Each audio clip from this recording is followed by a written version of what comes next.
제가 저는 이제 박사과정 호수적으로 마치고서 이제 출산을 했는데 그 출산과 동시에 이게 내가 생각했던 삶이랑 너무 달라지는 거예요. 그러니까 이제 엄마의 삶을 대략적으로 듣고 그냥 그려갔지만 실제로 이게 살아가는 내 삶이 너무 예상치 못하는 경우들 그리고 너무 감당하기 힘든 일들을 이제 겪으면서 참 이게 아이를 낳아서 기른다는 건 너무나도 참 되게 힘든 일이다라는 걸 많이 경험하게 됐습니다. 그러면서 이제 애 키우면서 굉장히 막 이렇게 좀 우울하잖아요. 막 이렇게 어디 마음대로 못 가고 내가 뭐 원하는 거 전혀 잘 못하고 아이 요구를 이제 거의 맞춰야 되는지 그런 상황인데 우리 남편은 별로 육아에 동참하지 않는 것 같고 이제 거기서는 되게 갈등도 사실 되게 많았던 것 같아요.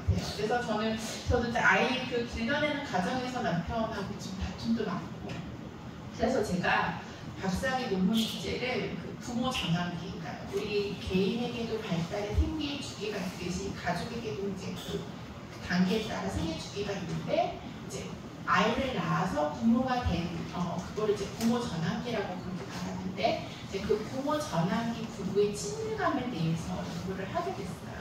그러니까 이게 저에게 가지고 있는 어떤 의문이었겠죠.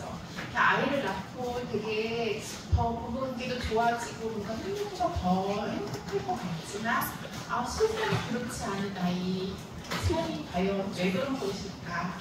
그래서 제가 무엇보다도 되게 이 부모의 어떤 부모계 그리고 이 시기에 부부의 어떤 친밀감 이런 거에 대해서 상당히 진짜 관심이 많고 그쪽으로 좀 연구를 좀 한 경험도 있습니다. 그래서 오늘 그 교육이 단순히 이제 어떤 접근으로 다가가느냐에 따라서도 되게 다를 것 같아요. 그러니까 유아교육을 전공하신 분들이 아동의 훈육을 보는 것과 또 저처럼 이제 가족 상담을 전공한 사람이 자녀들의 훈육을 보는 관점들 조금씩 다를 것 같은데 저는 좀 이렇게 좀 더 넓은 관점에서 우리 어떤 부모들과 또 자녀와의 관계와 이런 부분들을 같이 좀 나눠보고 싶습니다.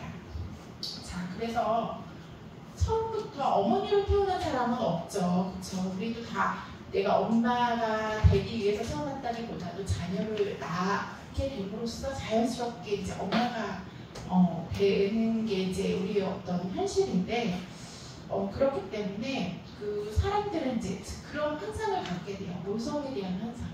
내가 아이를 낳았기 때문에 이제 모성이 자연스럽게 생길 거라는 어떤 그런 환상을 갖게 되지만 실상은 그렇지 않아요. 그러니까 저 같은 경우도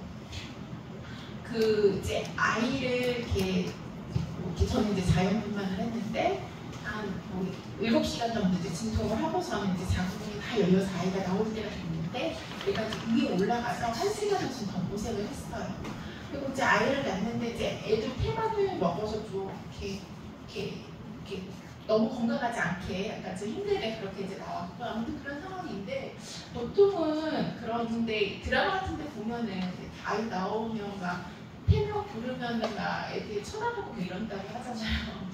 근데 우리 아이는 반응도 없고 너무 힘들고 그러니까 이게 너무 감격스럽다기보다도 너무 아프고 힘든데 빨리 끝났으면 좋겠다는 생각만 이제 그게 가득 차게 되면서 왜 나는 모성이 없나? 라는 생각을 좀 해보게 됐어요.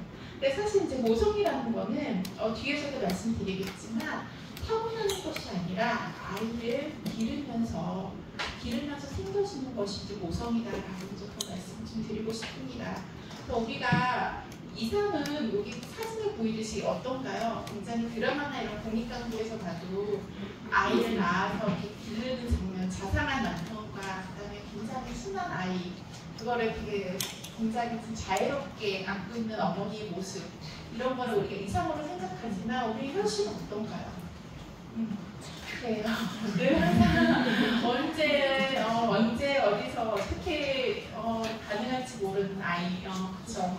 이 아이의 그 우는 모습이 굉장히 지금 약간 고집스럽게 보이기도 하고 뭔가 좀 육구에 좀 이렇게 충족되지 않은 모습처럼 이제 보이기도 하죠. 그러니까 이런 게 사실은 이게 양육의 현실인 거죠, 그렇죠. 그래서 C.S. 루이스는 이런 얘기를 합니다. 그러니까 우리가 아이를 사랑하기 때문에 돌보는 것이 아니라 오히려 아이를 돌봄으로써 그 아이를 사랑하게 된다.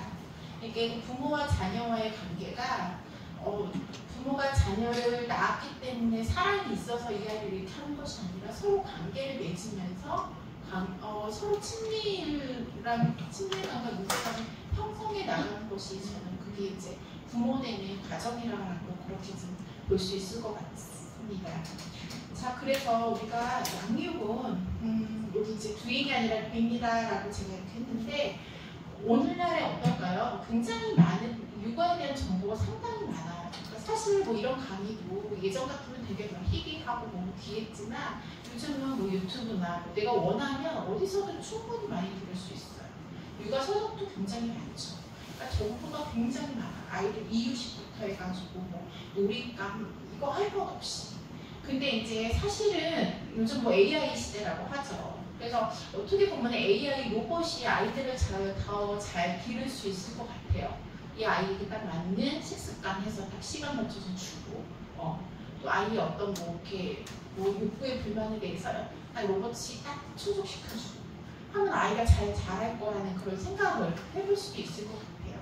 그렇지만 사람은 그 인간을 뭐 그렇게 뭐 식물 키우듯이 이런 게 아니죠. 그냥 부모라는 존재 자체가 아이에게는 그것 자체가 굉장한 큰 의미다.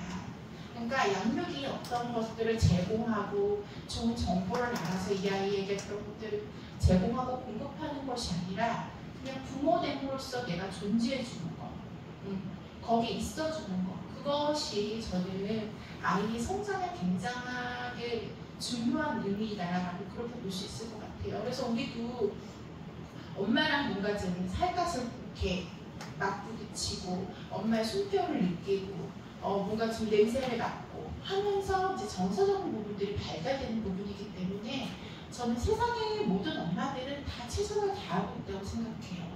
그러니까 요즘에 너무 그런 많은 어떤 정부의 홍수 속에서 뭐 육아나 이런 거에 의해서 뭔가 이렇게 하면 저 엄마 좀 모성애가 없는 것 같아. 이렇게 하면 잘 모르는 것 같아. 부족한 것 같아 라고 생각하지만 아니 그렇지 않아요. 모든 사람들은 각자 역할에서 되게 최선을 다하고 있어요. 그렇기 때문에 저는 그냥 우리가 존재해주는 것 자체만으로 아이에게는 굉장히 그 세상에 정말 큰 태양을 얻는 것 같은 그런 경험이다라는 생각을 좀 해보게 됩니다. 그러니까 너무 이상하는 엄마 역할이 이제 그렇지 못하고 여기는 많은 엄마들에게 뭔가 두려움과 판타지를 일으켜서 과잉 역할을 하게 되지만 결국 부모는 계속 좀 좌절하게 돼요. 우리도 그렇지만 아이들 잘해준다 잘해준다 생각하지만 또 한편으로 뒤돌아서면 굉장히 좀 후회가 되고 좀 더 부족한 것 같고 그러니까 그거는 사실 그렇게 뭐 채워줄 수 있는 그런 부분들은 아니라는 생각이 들어요.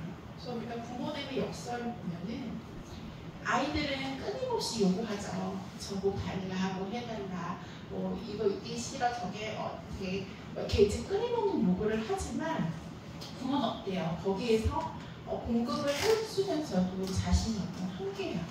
가면 이제 경험하게 되는 거. 그러니까 요구와 부모의 한계가 같이 경험되어지는 부분이 하나가 있고요.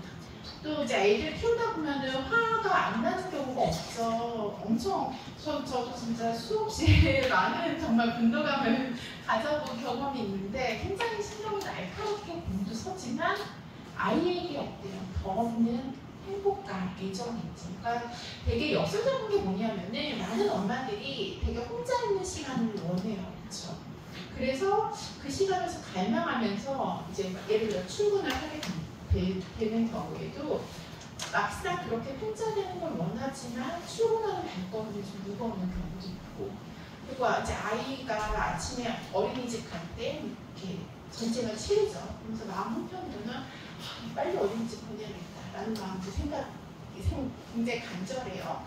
이제 어린이집 이제 보내고 나서 엄마가 이제 홀로 이렇게 외출을 하다가 애들이 막 돌아다니는데 익숙해 보니까 우리 어린이집 애들이 가까운 소리를 나왔네 하면 엄마 어때요? 멀리서도 지켜봐요. 우리 잘 있나? 잘하나? 이게 부모의 굉장히 역설이라는 거죠. 그러니까 이렇게 모순적인 어떤 경험들이 오히려 저는 모성에 가깝다. 그렇게 저는 좀 이야기할 수 있을 것 같아요. 그래서 부모라는 것은 뭔가 후회와 인내를 반복하는 것. 저도 사실은 이렇게 배우고 뭐 이렇게 많은 정보들을 얻었지만 뒤돌아 생각해보면 되게 후회되는 거 너무 많아요. 좀 이럴 때는 좀 더 좀 이렇게 일괄적으로 좀 더 규칙을 좀 제시하고 이럴 때 좀 더 허용해 줄 거 하는 그런 되게 후회됨이 많아서 만약에 내가 또 아이를 낳게 된다면 어떨까라고 생각해보면 비슷할 것 같아요. 그러니까 사실 우리는 더 완벽할 수 없어요. 그리고 부모 그 어떤 인간에게 있어서 사람이 잘 성장하는 데는 완벽함이 중요한 것이 아니라 뭔가 좀 충분히 뭔가 좌절을 느낄 수 있는 뭔가 좀 이게 충분히 채워지지 않는 약간의 그런 아쉬움이 느껴지는 경우 그것이 오히려 더 인간의 성장에 더 많은 도움이 된다 이제 그렇게 이야기하는 이제 학자들도 있습니다. 자 그래서 우리는 왜 부모 역할이 어려울까? 자 보면은 우리가 우리 세대는 어떨까요? 저는 이제 제가 나이가 82년생인데 제가 자라는 시대만 해도 어떤가요? 어른이 더 중심적인 사회였어요. 그래서 학교나 이런 데서도 굉장히 뭐 손바닥 맞는 거 없고 자연스러운 일이었고 그리고 지금도 기억나는 게 초등학교 이제 6학년 때 그때 이제 6학년 선생님들이 이렇게 한 자리에 모여서 차를 마시고 나면 그 컵이 있잖아요. 마시고 있는 컵을 우리 반 이제 아이들이 돌아가면서 그거를 이렇게 닦았어요. 근데 이제 추운 겨울에 온수가 나오지 않는데 이제 애들이 닦는 그런 일들을 지금 만약에 이 시대에 시켰다고 하면은 아동학대로 난리가 났겠죠. 그러니까 그런 시대적인 차이가 있어요. 그러니까 나는 어떻게 자랐는가라고 생각했을 때 우리 뭐 엄마는 진짜 우리 부모님이 나빠서가 아니라 그 당시에는 애들 그냥 말 안 들으면 때리고 뭐 이렇게 보험치고 혼내고 이런 거 그냥 다반사였어요. 파격치 않아요? 지금 같은 양육을 받으신 분 계신가요? 아멘이라는 거예요. 근데 이게 그러니까 사실 부모 역할이라는 거는 배워서 하는 게 아니라 내가 습득된 거. 이게 길러진 거잖아요, 나도. 그러니까 이게 부모로부터 내가 습득되고 몸에 배인 거를 자연스럽게 나도 모르게 나오게 돼요. 그렇기 때문에 지금의 어떤 양육, 올바른 양육, 올바른 훈육이 이런 거예요 라고 제공되는 정보랑 내가 양육받았던 경험이랑 너무나도 차이가 나서 그래서 나는 부모들이 더 부모의 역할에 대해서 어렵게 느끼는 것이 아닐까라는 생각을 좀 해보게 됩니다. 또 다른 거는 뭐가 있냐면은 이제 부모는 우리가 부모가 저도 그런 생각 참 많이 했는데 내가 만약에 이 아이를 9시부터 6시까지 이 아이만 봐야 된다라고 하면은 잘 볼 수 있을 것 같아요. 관찰도 하고 이렇게 이런 게 긍정적 훈육이래서 이상한 행동하면 딱 해서 하고 하는데 이게 엄마도 엄마의 삶을 살아내면서 아이를 키우는 거죠. 그러니까 애 밥 주고 나서 애 조금 놀아주다가 설거지 해야죠. 설거지 하다가 얘가 칭얼대. 그러면 그때 뭐 자다가서 배운 대로 그게 아니죠. 좀 기다려봐. 왜 또 하면서 이제 내가 밥 먹으려고 하는데 또 아이가 뭐 요구가 있어. 그러니까 이렇게 내 삶을 살아가면서 아이를 같이 길러내는 게 같이 살아가는 과정이다 보니까 우리의 어떤 감정이 부수부수 튀어나오는 건 너무 자연스러운 일이라는 생각이 들어요. 그래서 이게 더 어렵지 않나라는 생각을 좀 해보게 됩니다. 그래서 제가 부부 상담 하다 보면은 이 부모 전환기 부부들이 겪는 부부의 갈등 중 하나는 뭐냐면은 양육의 어떤 관점이 달라요. 그러니까 아빠는 많이 맞고 자랐어. 보통 우리 남자아이들 되게 좀 활동량 많죠. 그러니까 엄마들이 이렇게 너무 제어하기 힘드니까 어릴 때 많이 이제 처벌도 많이 하고 훈육도 많이 하고 그러니까 본인은 그렇게 자란 거예요. 그러니까 그게 익숙하고 그렇게 해야 된다고 생각해요. 근데 아내는 그렇지 않아요. 아내는 저 절대 아이들 최고로 하면 안 되고 말로 해야 되는데 이제 거기서 오는 그런 어떤 계획 차이도 자신의 어린 시절을 받은 양육의 관심이 무엇이냐에 따라서 그렇게 다를 수 있다. 네, 그래서 저는 이제 부모 역할이 어려운 게 아닌가라는 생각을 해보게 됩니다. 자, 그래서 우리가 이제 여기서 이제 오늘의 핵심 긍정적인 이제 훈육. 자, 훈육이라고 하면은 화를 낸다. 엄마한테 혼나. 너 엄마 지금 화났어. 이거랑 이제 훈육이랑 어떻게 다른가요? 그러니까 우리가 훈육을 또 어렵게 생각하는 이유는 지금까지 지금까지 우리는 훈육을 제대로 받아본 경험을 미비하고 혼이 많이 났어요. 그렇죠? 그거로부터. 그러니까 혹시나 이제 그런 제대로 된 훈육을 받았다고 하더라도 그게 훈육인지 모르고 아마 그렇게 성장했을 것 같아요. 근데 이제 사람의 기억이 게 어렸을 때 굉장히 두렵고 무서운 경험을 이제 보통 더 생생하게 기억하게 돼요. 그 이유가 왜냐하면은 인간 이제 본능적으로 그렇게 무서웠던 경험을 잘 기억해야지 다음에 비슷한 상황이 처했을 때 자기를 보호할 수 있기 때문에 우리가 이제 이렇게 지나치게 혼났던 경험들, 지나치게 뭔가 좀 통제했던 경험을 더 기억하는 이유, 이제 그런 이유에서 그렇게 하게 되는데 아이를 훈육하는 거는 화를 내는 거, 혼내는 거하고는 다르다. 그러니까 우리가 이 긍정적인 훈육의 기술을 알기 위해서는 패러다임을 좀 전환할 필요가 있어요. 애를 내가 잘 통제해야 되겠다. 이게 아니라 훈육이라는 것은 뭐냐면은 그냥 안 되는 일을 안 된다고 가르치는 거. 그러니까 이 아이가 우리가 사회 문화 속에 이렇게 같이 어울려 살아갈 때 지금 바람직하다고 여겨지는 행동을 획득하고 그래서 이거를 일상 속에서 아이가 스스로 내가 통제할 수 있는 능력을 발달시키는 것이 훈육이다. 아이들은 사실 잘 모르잖아요. 뭐가 옳고 그른지 또 어떻게 해야 되는지 그거를 배우는 거예요. 그래서 자기의 어떤 통제할 수 있는 능력과 기회를 제공하는 것이 이제 훈육이다. 자, 그래서 보면은 보통 이제 체벌이랑 통제랑 굉장히 좀 다르다 훈육은. 그래서 보통 이런 얘기 많이 하잖아요. 아이가 말을 안 듣는다. 저도 참 이런 표현 많이 하는데, 그러니까 우리 안에 혹시나 이제 또 그런 어떤 아이를 바라보는 관점이 나랑 동등한 타자로 인식을 하느냐, 아니면은 내 소유로 인식을 해서 나의 모든 가르치는 이 아이가 다 그냥 지시에 따라야 되느냐라고 어떤 관점으로 아이를 바라보느냐에 따라서 훈육을 접근하는 방법도 좀 다를 수 있다. 그래서 보통은 좀 아이들이 이제 만 2세부터 자기 주장을 하기 시작하죠. 그럴 때 이제 부모들이 욕하는 게 사실 되게 많아져요.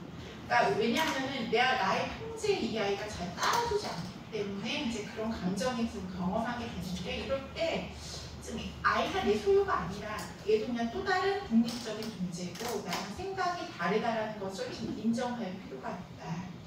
그렇게 좀 볼 수 있을 것 같습니다. 자, 그래서 보통 이제 소리를 많이 지르게 돼요. 애들 기르다 보면 저도 참 많이 그랬는데 어떨 때 그렇죠? 빨리 이 사태를 좀 수습하게 돼요. 그러니까 좀 성급함이 지금 내재되어 있을 때 지금 그럴 가능성이 있는데 가장 좋은 건 뭐냐면은 훈육에 있어서 긍정적인 행동은 칭찬하고 강화하는 거. 자, 예를 들어서 제가 이제 친구를 만나러 갔는데 그 친구에게는 한 2돌 정도 된 아이가 있었어요. 근데 친구 이제 오랜만에 만나서 애를 데리고 놀이터에 갔어요. 그래서 나랑 그 친구는 너무 이제 오랜만에 만났으니까 그동안 하고 싶은 얘기가 얼마나 많아요. 우리 둘이 되게 막 열심히 얘기를 하고 있는데 이 아이가 자기는 좀 소외된 것 같아. 그러니까 그때부터 이 아이는 ABC 송 알죠? 영어 A, B, C, D 그 노래를 이제 부르더라고요. 그래서 얘가 왜 그 노래를 부르나 했더니 이제 엄마 말에 의하면 사람들이 이 노래를 부를 때 어른들이 되게 눈이 휘둥거려지면서 너 벌써 영어 노래 불러? 이런대요. 그러니까 얘가 관심을 끌기 위한 어른들의 그 반응을 일으키기 위한 행동은 이것이다라는 걸 너무 잘하는 거예요. 그러니까 그 행동이 되게 강화된 거죠. 아, 내가 이거 하면 어른들이 나한테 주목해. 내가 이거 하면 어른들이 나를 좋아해. 그러니까 그런 식으로 우리가 이 아이에게 뭔가 이렇게 올바른 행동을 더 강화하기 위해서는 좋은 행동을 했을 때 그걸 칭찬하고 긍정적으로 반응을 하면은 아, 이거 괜찮은 거구나. 이렇게 하니까 어른들이 반응이 좋네 하면서 그 행동이 강화되는데 반면에 이제 그런 경우가 있어요. 부정적인 행동임에도 불구하고 애가 하니까 귀엽잖아요. 귀여울 때 있잖아요. 그냥 이렇게 봤을 때 아, 너 지금 옳지 않지만 애기니까 너무 귀여워서 어른들이 말로는 아, 안 돼. 그렇게 하면 안 돼 하면서 표정을 웃어요. 막 빨빨도 웃으면 얘 그러면 안 되지 이래요. 아이는 메시지는 안 된다는데 표정은 웃어. 그래서 혼란스러우면서 아, 이거 괜찮은 거구나. 이거 뭐 좋은 거네. 그러니까 아이는 메시지를 더 인지하기보다 사람의 정서와 그 표정과 그 분위기를 더 빨리 습득하게 돼요. 괜찮은 거네 해서 그 굉장히 부정적인 행동임에도 불구하고 그런 게 이제 강화될 수 있죠. 그러니까 정말 안 되는 행동에 대해서는 아무리 뭐 애기라 귀엽고 어쩌고 이런 게 아니라 좀 단호할 필요가 있다. 네. 그래서 이런 식으로 긍정적인 행동을 강화할 때 아이도 굉장히 지금 자존감도 높아지고 존재 있는 굉장히 괜찮은 사람이다라고 그렇게 느낄 수 있는 가능성이 많습니다. 그래서 긍정적인 행동은 칭찬과 격려로 강화해서 잘못된 행동을 가려가지는 거.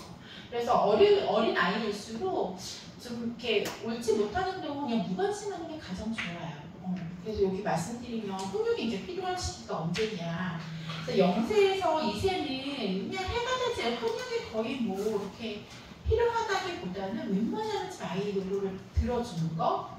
그리고 위험한 상황이고 이 아이가 그 행동을 하지 않아야 되면 좀 관심을 전환하는 거, 다른 장난감을 준다거나 먹을 거 먹게 준다는 거나 해가지고 그래서 그런 식으로 애정을 많이 주는 게 필요하고요. 그 다음에 만 2세랑 3세는 그냥 간단하게 얘기해주면 돼요. 해야 되는 거 하지 말아야 되는 거. 훈육보다는 안 되는 것을 그냥 단호하고 강경하게 그냥 말을 해주면 됩니다. 자, 그래서 훈육이 필요한 시기는 이제 만 3세 이후에 주도성이 강해지는 내가 할 거야, 막 싫어, 이런 얘기 많이 하죠. 예, 그런 행동 굉장히 자연스러워요. 독립성을 키워나가려고 자연스러운 현상이기 때문에 이 시기에는 이제 자기 어떤 사회 질서랑 규제도 받아들이고 기본적인 자기 조절을 배우는 되게 중요한 시기다. 그래서 아이가 웬만하게 뭐 신발을 뭐 이렇게 양쪽을 거꾸로 신어도 너가 신어 이상한 옷 계절에 안 맞는 옷 입고 나간다 큰일 나가 이렇게요. 그런 거는 사실은 그렇게 우리가 통제할 필요는 없어요. 그러니까 스스로 하게끔 많이 기회를 주는 것도 되게 좀 필요하다. 자, 그래서 훈육 이전에 우리가 전제되어야 될 것이 있습니다. 우리가 보통은 제대로 통제하지 않기 때문에 이 아이가 문제 행동을 일으킨다라고 생각하는 경우가 많지만 훈육 이전에 가장 중요하게 전제되어야 될 것은 바로 부모에게 내가 사랑받고 있고 수용받고 있다는 것을 충분히 느끼는 것이 필요해요. 우리도 내가 정말 나랑 가깝고 내가 정말 신뢰할 만한 사람이 나에게 조언을 하면은 받아들이죠. 근데 나랑 별로 사이도 좋지 않고 뭔가 저 껄끄러운 사람이 나에게 조언을 하면은 또 나를 비난하나? 저 사람 왜 저러지? 이렇게 아무리 좋은 말이라도 그렇게 받아들이는 것처럼 부모와 자녀의 어떤 관계에서 신뢰관계가 굉장히 탄탄하게 형성이 되어야지 규제와 죄송합니다. 네, 규제와 통제를 하더라도 그것이 받아들여질 수 있어요.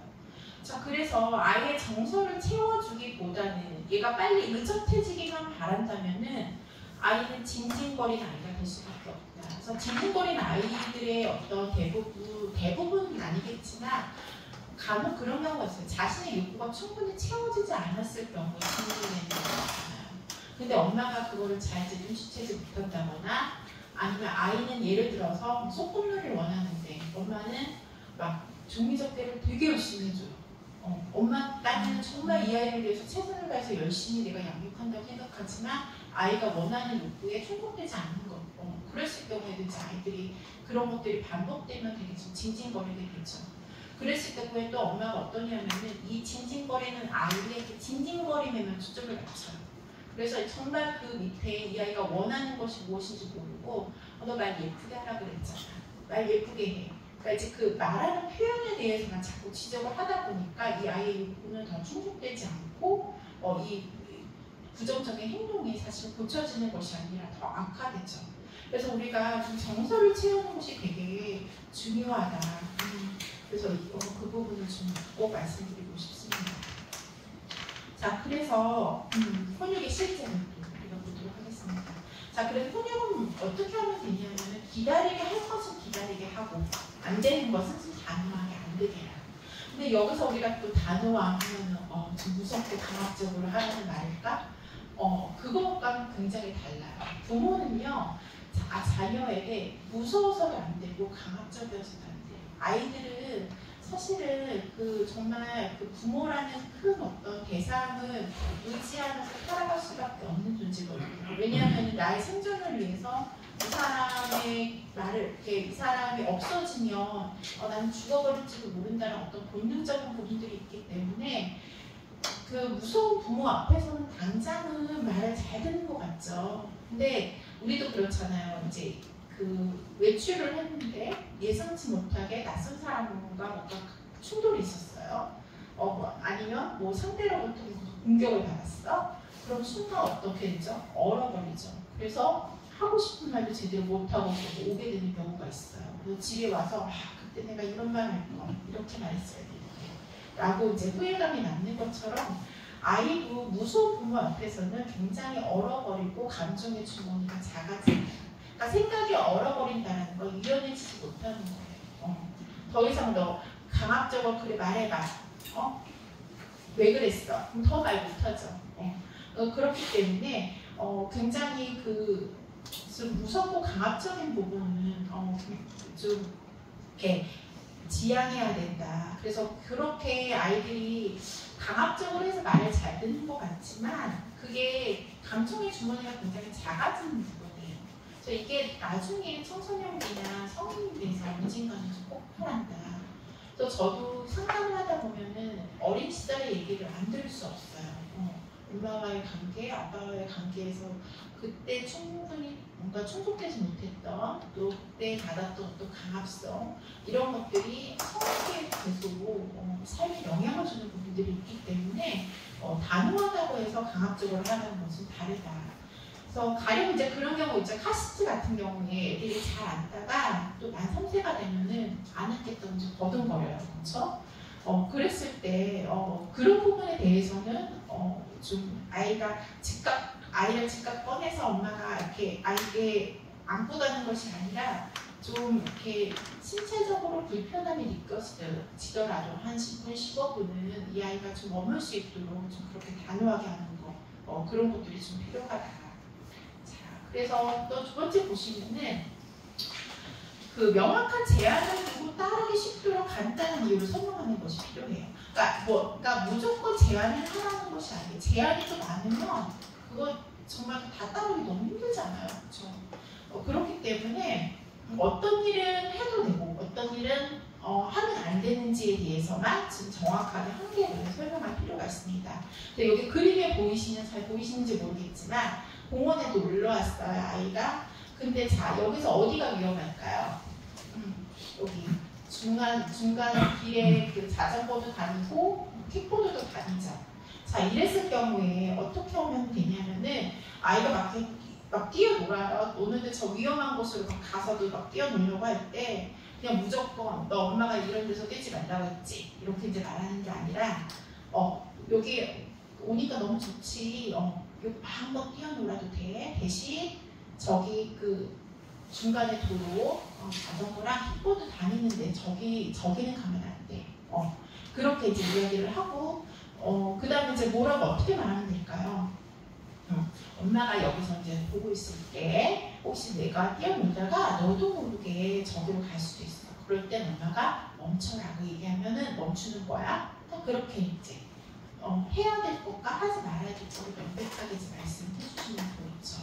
자, 이랬을 경우에 또 멈춰를 너무 자주 남발하면은 이거 거의 뭐 그대로 멈춰라 놀이가 되죠. 그러니까 이런 걸 할 때 뭔가 좀 이렇게 너무 제한이 많고 너무 제한이 잦아지면 오히려 이게 효과적이지 않다. 그렇기 때문에 지나치고 많은 제한은 금물이고 일관성을 가지고 좀 제한할 필요가 있고요. 사소한 것까지 너무 일관성 없이 제한하면은 아이들은 좀 부모를 사각한 것 이기려는 경향이 있어서 별로 그 훈육에 효과적이지 않다. 네, 그런 말씀 드리고 싶습니다. 자, 그 다음에 우리 이제 공공장소 되게 어렵죠. 참 되게 힘든데 그 공공장소에서 위험한 장난할 때 단호한 지침을 줘야 되죠. 안 돼, 하지 마 이렇게. 근데 이제 공공장소에서 또 되게 우리 부모님들이 민감해질 수 있는 거는 바로 이 수치심의 정서예요.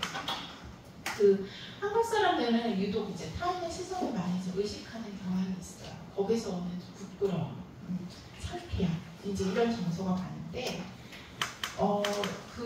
이제 아이가 집에서 말을 안 듣는 거랑 또 공공장소에서 말을 안 듣는 거랑 언제 더 엄마가 예민해질까요?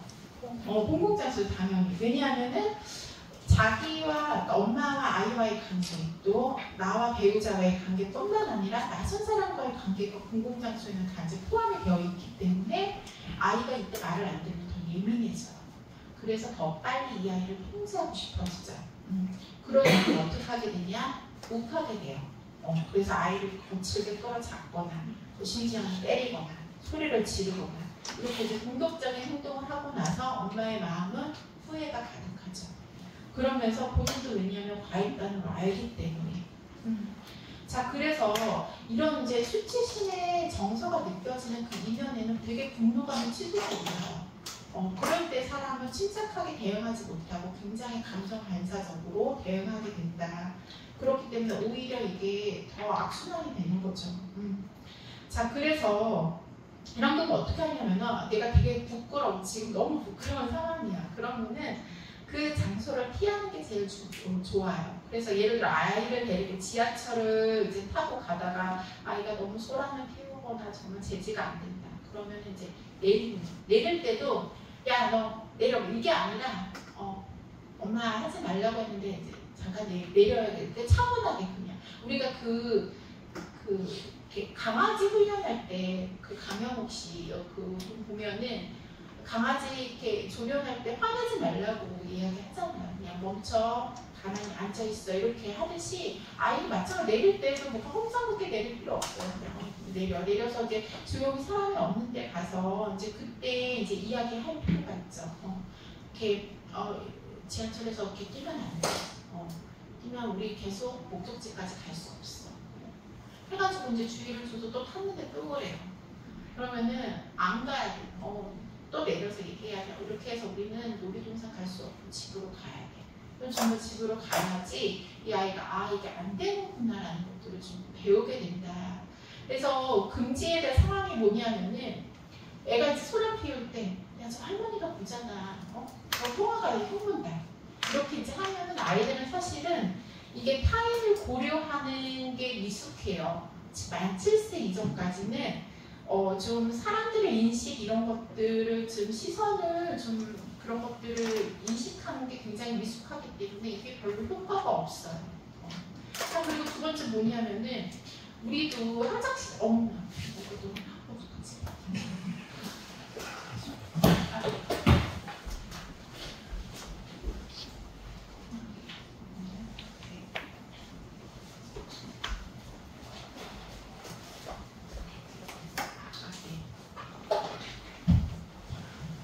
우리도 이제 학창 시절에 성경할 때 혼자할 때 선생님이랑 1대1로 이렇게 교무실에서 혼자하는 거랑 친구들 다 있는 데서 혼자하는 거랑 어떤 게 더 창피하죠? 친구들 보는 앞에서 이제 하는 게 창피하듯이 아이를 혼을 낼 때도 사람을 다 보는 앞에서 버럭 소리를 지르고 화를 내면 이 아이 굉장히 아이 자존심이 있어요. 자존심이 상하고 수치스러움을 경험하게 되기 때문에 그거는 가급적 피할 필요가 없다.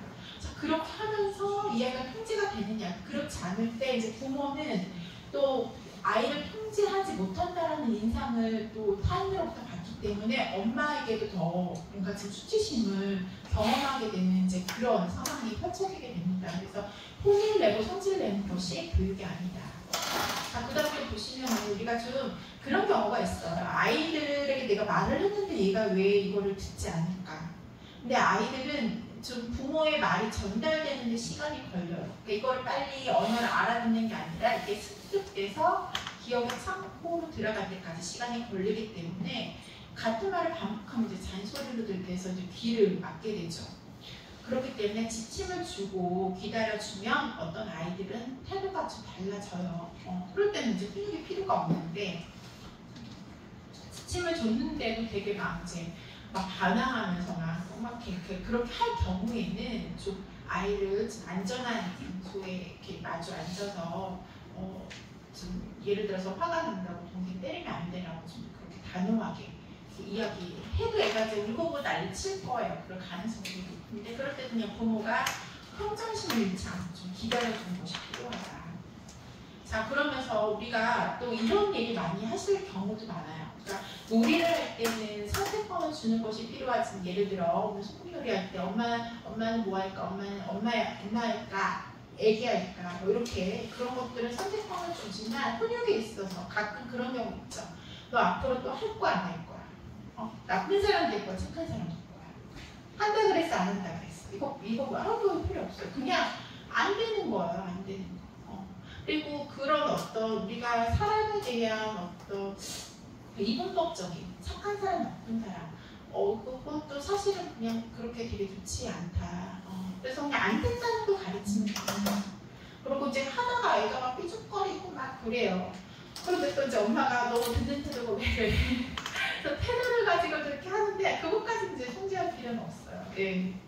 자, 그래서 가끔 그런 경우도 있어요. 아이들이 의도치 않게 어떤 잘못을 했을 때 예를 들어서 블록 조각 맞히다가 잘 안 되니까 조각을 던졌는데 예상치 않게 자고 있던 이제 동생이 이렇게 맞을 뻔했어요. 자, 이럴 때 이제 또 야, 너 동생 맞을 뻔했잖아. 어디서 잡는다는 거죠. 이제 그것보다 지금 아이 기분을 좀 알아주는 거. 뭐가 좀 잘 안 돼? 그게 잘 안 돼서 기분 안 좋구나. 그렇지만 기분 안 좋다고 물건 던지는 건 안 되는 거야. 그래서 우리가 이제 뒤에서 제가 좀 말씀드리고 싶은 거는 피해에 대한 훈육 중에 하나가 감정이에요. 분노에 대한 감정. 인간의 감정은 다 존중되어야 돼요. 그러니까 화가 났다고 해서 그 화에 대해서 훈육이 필요하다? 그렇지 않아요. 그러니까 아이들이 그 공격적인 행동을 하는 경우가 있잖아요. 그럴 때 그 밑에 감정은 화랑 분노를 이제 공격성으로 표출하는데 많은 부모들이 얘가 이렇게 공격적이면 나중에 간사했어, 인격장애가 돼서 사회에 문제를 일으키지 않을까 하는 걱정을 또 앞서서 하시는 경우도 많아요. 근데 이제 그보다 생각해봐야 될 건 뭐냐면은 왜 이렇게 이 조그마한 아이가 왜 그렇게 화가 났을까? 그 화의 원인이 뭘까라는 것들을 좀 먼저 살펴볼 필요가 있다. 그래서 좀 아이가 혹시 좀 분하고 정서적으로 불안한 상황은 아닌지, 예를 들어서 집에서 너무 자주 혼나거나 자주 맞거나 아니면 엄마 아빠가 자주 싸우거나 이제 무서워서 이제 그런 경우일 경우에 이제 아이가 화가 많을 수가 있어요. 또 아니면 이제 부모가 좀 약간 공격적인 경우로 그럴 수도 있고, 아니면은 좀 예민하게 태어나서 좀 다른 사람의 감정에 좀 자극을 받아서 이런 경우는 이제 예를 들어서 좀 이렇게 이런 경우에 부모가 끊임없이 지나치게 간섭하고 소리를 지르고 화를 내면 이 아이의 이제 문제는 사실 좀 심각해질 수 있습니다. 자, 그래서 화라는 분노의 감정을 가장 크게 잠재워주는 비법이 뭐냐면은 바로 좀 공감해주는 거예요. 너 속상하구나, 화났어, 그래, 많이 힘들었겠다. 이렇게 해야 하면 아이들은 진짜 스펀지 같이 싹 사라져요. 어린아이도 달라요. 아이들은 굉장히 유연하기 때문에 이런 감정에 있어서의 공감은 굉장히 큰 어떤 좀 치료약이다. 자, 그래서 우리가 불편한 감정이 드러나는 것이 문제가 아니라 이 감정을 어떻게 표현해야 하는지, 어떻게 드러내야 하는지를 가르쳐 주는 것이 그것을 가르쳐야 되는 것이지 감정 자체에 대해서 훈육하는 것은 아니다.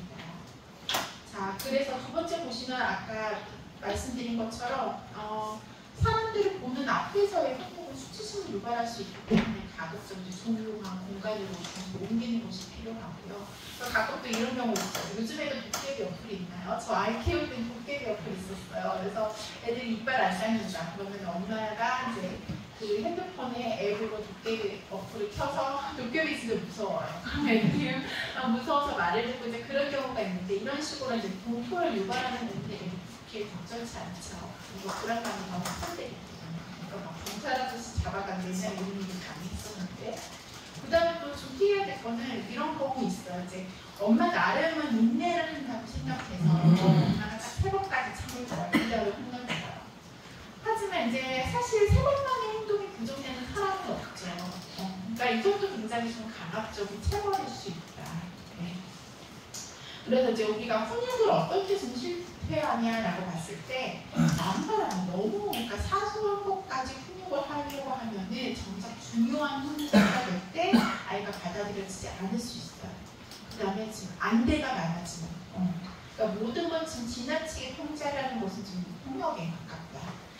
또 어떤 경우 그러냐면은 부모가 지금 화를 내거나 좀 강압적으로 하거나 그 다음에 일관성이 부족해요. 오늘은 괜찮았는데 그 다음날 엄마 기분이 안 좋으니까 이게 안 된다 그래. 뭐 그런 부분들 그랬을 때 좀 이렇게 훈육이 어려울 수 있다.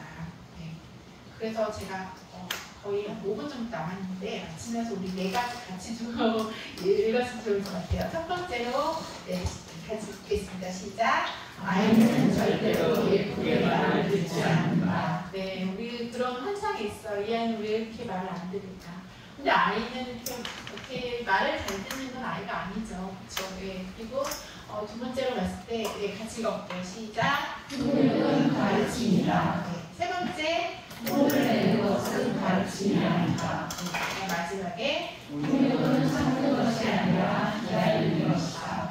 네, 그래서 많은 부모들이 어려운 것이 바로 이 기다림 때문인 것 같아요. 그러니까 내가 참았기 때문이 그게 아니라 이 아이가 성장하고 이걸 습득하고 이게 몸에 배어질 때까지 기다려주는 거.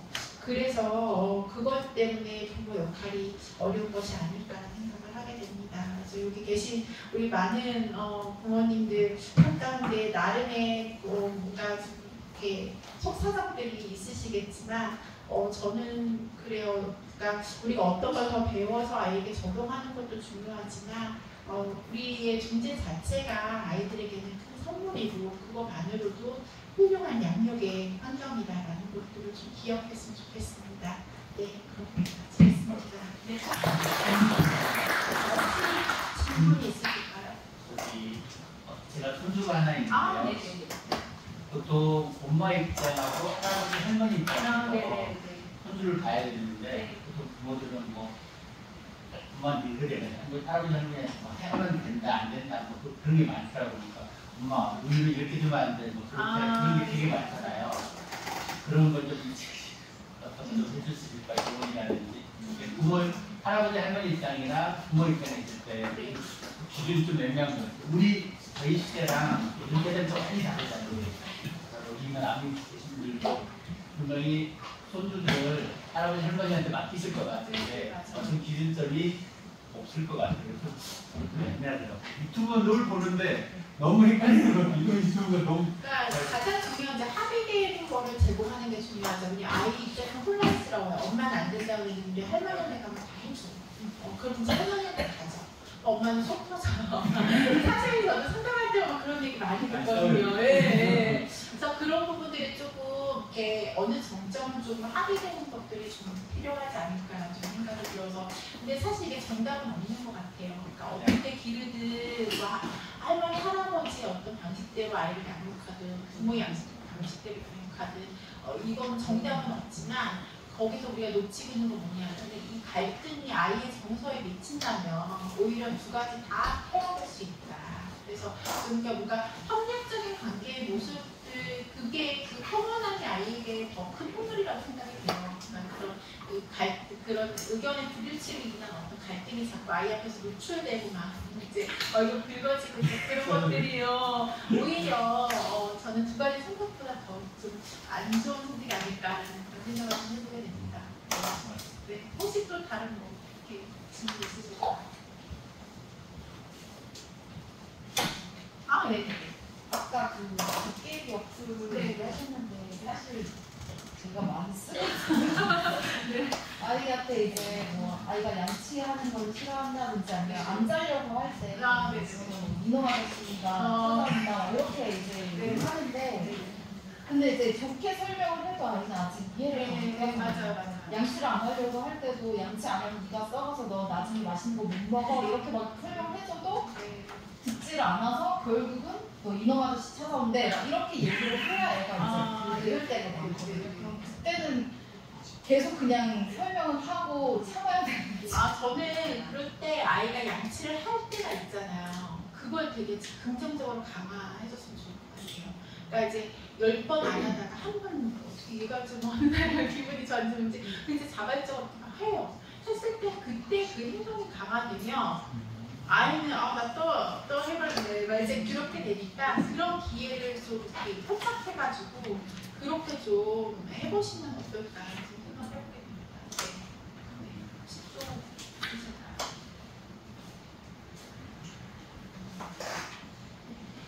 네, 없으시면 네, 이렇게 마치도록 하겠습니다.